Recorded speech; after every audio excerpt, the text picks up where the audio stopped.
Hello friends, this is Abhi from Abhi creation. நம்ம இன்னைக்கு வீடியோவில் என்ன பண்ணி சொல்ல போகிறோம் பார்த்தோம்னா, இந்த ரவுண்டு ஃப்ரேம் வந்து நாங்கள் எப்படி போடுறோம் கூட சொல்ல போகிறேன். ஏன்னா எல்லோரும் நார்மலாக போடுறாங்க. எல்லோரும் ஃபோன் பண்ணி கேட்குறது என்னென்னா, நாங்கள் போடுற வீடியோஸில் எல்லாமே ஃப்ரேம் வந்து நீங்கள் மாற்றி போட்டிருக்கீங்க, எப்படி இது கம்ஃபர்டபுளாக ஒர்க் பண்ணுறது இருக்குதுன்னு சொல்லி எல்லோரும் கேட்குறாங்க. ஆக்சுவலாக பார்த்தீங்கன்னா இப்படி தான் எல்லாருமே ஃப்ரேம் போட்டிருக்காங்க. இந்த பாருங்கள், இந்த கிளிப்பு வந்து மேலே வர்ற மாதிரியும் கீழே பிளெயினாக வர்ற மாதிரியும் இப்படி தான் வச்சு எல்லாருமே ஆரி வந்து போடுறாங்க. எல்லா வீடியோவும் இப்படி தான் ஆரி நீங்கள் போடுற நிறைய வீடியோஸ் பார்த்தீங்கன்னா இப்படி தான் போடுறாங்க.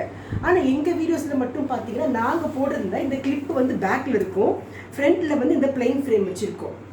அதனால் சேம் கிரிப்பு தான் இருக்கும், டைட்னஸ் தான் இருக்கும், அந்த சுருக்கு எதுவுமே இருக்காது. எங்களுக்கு என்ன கம்ஃபர்ட்டாக நாங்கள் ஃபீல் பண்ணுறோம் அப்படின்னு பார்த்தீங்கன்னா, இதில் வந்து நம்ம இப்படி பாசிலாம் இப்படி ஏதாவது தட்டி வச்சு நம்ம வேலை பார்க்குறோம் அப்படின்றோம்னா அதுக்குள்ளேயே நின்றும்.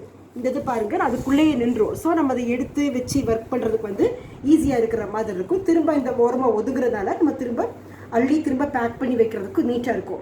நம்ம அது மாதிரி இதில் வச்சோம்னா பார்த்திங்கன்னா உருண்டு ஓடிடும்.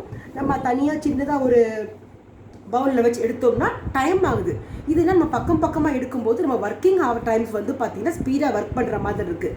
அந்த ஒரு பர்பஸ்க்காக தான் நாங்கள் வந்து இது மாதிரி யூஸ் பண்ணுறோம். நாங்கள் அந்த மெத்தடில் தான் நாங்கள் நெட்லைன் இந்த பாருங்கள், நெட்லையும் நாங்கள் போட்டிருக்கோம். இதுவும் எங்களுக்கு நாங்கள் இந்த ஸ்டைலில் தான் போட்டிருக்கோம்.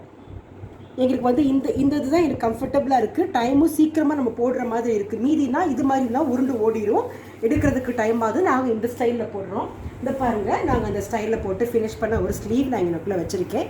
இந்த வீடியோ நாங்கள் எல்லாத்துக்கும் டவுட் கிளியராக இருக்குன்னு நினைக்கிறேன். ஏன்னா எல்லோரும் போடுற ஃப்ரேம் வேறு ஸ்டைலும் நாங்கள் போடுற ஃப்ரேம் வேறு ஸ்டைலும் இருக்குது. என்ன டிஃப்ரென்ஸ் நாங்கள் போடுறோன்ட்டு நிறைய பேர் கால் பண்ணி கேட்டிருந்தீங்க. அதான் வீடியோ பண்ணுறேன்னு சொல்லியிருந்தேன். இப்போ உங்களுக்கு டவுட் கிளியராக இருக்குன்னு நினைக்கிறேன். ஸோ நீங்களும் உங்களுக்கு எது மாதிரி போட்டால் கம்ஃபர்டபுளாக ஃபீல் பண்ணுறீங்களோ நீங்கள் அது மாதிரி ட்ரை பண்ணால் இட்ஸ் ஓகே. Thank you friends. உங்களுக்கு இந்த வீடியோ வந்து ரொம்ப யூஸ்ஃபுல்லாக இருக்குன்னு நினைக்கிறேன். கண்டிப்பாக சப்ஸ்கிரைப் பண்ணுங்கள், எங்களுக்கு லைக் பண்ணுங்கள். மேலும் வேறு எதுவும் கமெண்ட்ஸ் நீங்கன்னா கமெண்ட் பாக்ஸில் லீவ் பண்ணுங்கள். Thank you friends.